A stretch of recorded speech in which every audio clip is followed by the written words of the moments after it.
Hello guys, Assalamualaikum warahmatullahi wabarakatuh and good afternoon. Today in this special occasion we will discussing about pengantar Pancasila. Before we start, let me introducing my team. First, Rizka as speaker 1, second Suci Ramadhani as speaker 2, third Muhammad Kadafi as speaker 3, fourth Randy Mensua as speaker 4, and finally me Iko Mangsatya as a moderator. Jadi pembahasan yang akan kami bahas ada 5.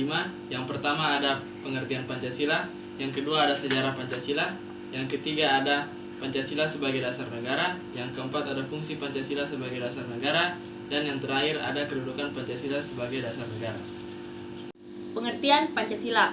Pancasila ini terdiri dari 2 kata Sanskerta. Panca berarti 5 dan sila berarti prinsip atau asas.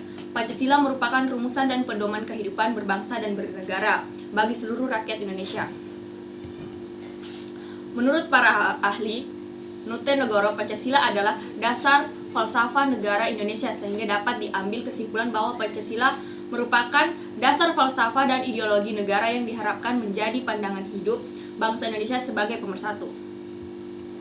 Menurut Muhammad Yamin, Pancasila berasal dari kata panca yang berarti 5 dan sila yang berarti sendi, asas, dasar, atau pengaturan tingkah laku yang penting dan baik. Menurut Insinyur Soekarno, Pancasila adalah isi jiwa bangsa Indonesia yang turun-menurun, yang sekian abad lamanya terpendam bisu oleh kebudayaan Barat. Selanjutnya pembahasan kedua mengenai sejarah Pancasila. Hari lahir Pancasila jatuh pada tanggal 1 Juni yang ditandai oleh pidato yang dilakukan oleh Presiden pertama Indonesia Soekarno. Pada 1 Juni 1945, dalam sidang Dokuritsu Jumbi Chosakai atau Badan Penyelidik Usaha Persiapan Kemerdekaan, pidatonya pertama kali mengemukakan konsep awal Pancasila yang menjadi dasar negara Indonesia.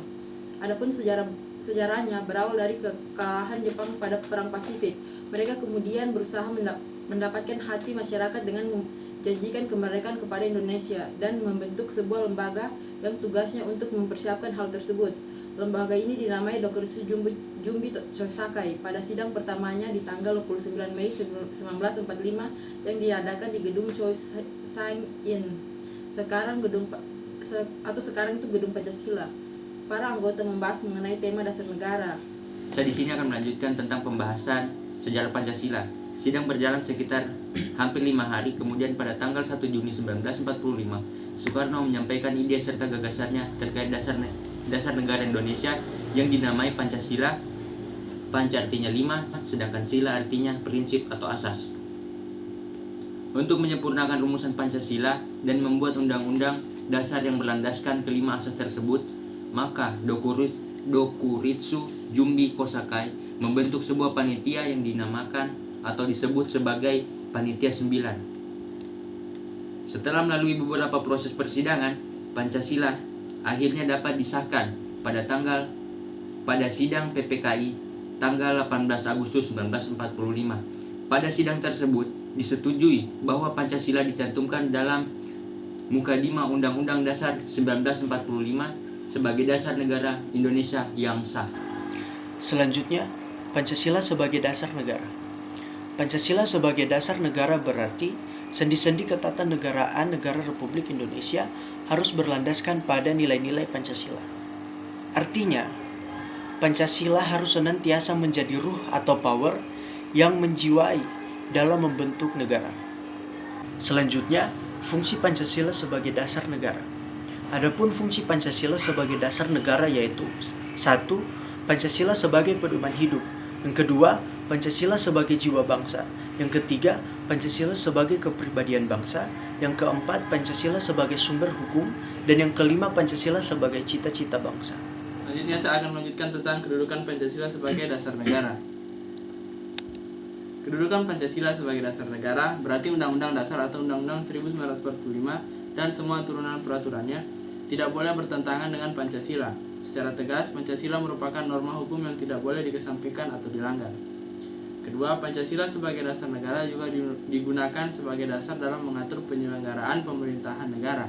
Secara yuridis, kedudukan Pancasila sebagai dasar negara dijelaskan dalam pembukaan Undang-Undang 1945 alinea keempat.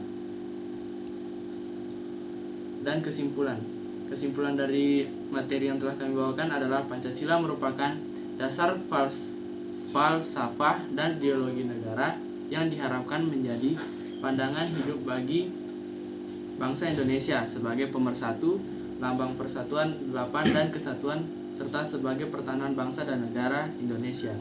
Fungsi-fungsi Pancasila. Pancasila sebagai pedoman hidup, Pancasila sebagai jiwa bangsa, Pancasila sebagai kepribadian bangsa, Pancasila sebagai sumber hukum, dan Pancasila sebagai cita-cita bangsa. Thank you for the attention and thank you for Mr. Adinal as a lecturer in the subject. Wassalamualaikum warahmatullahi wabarakatuh.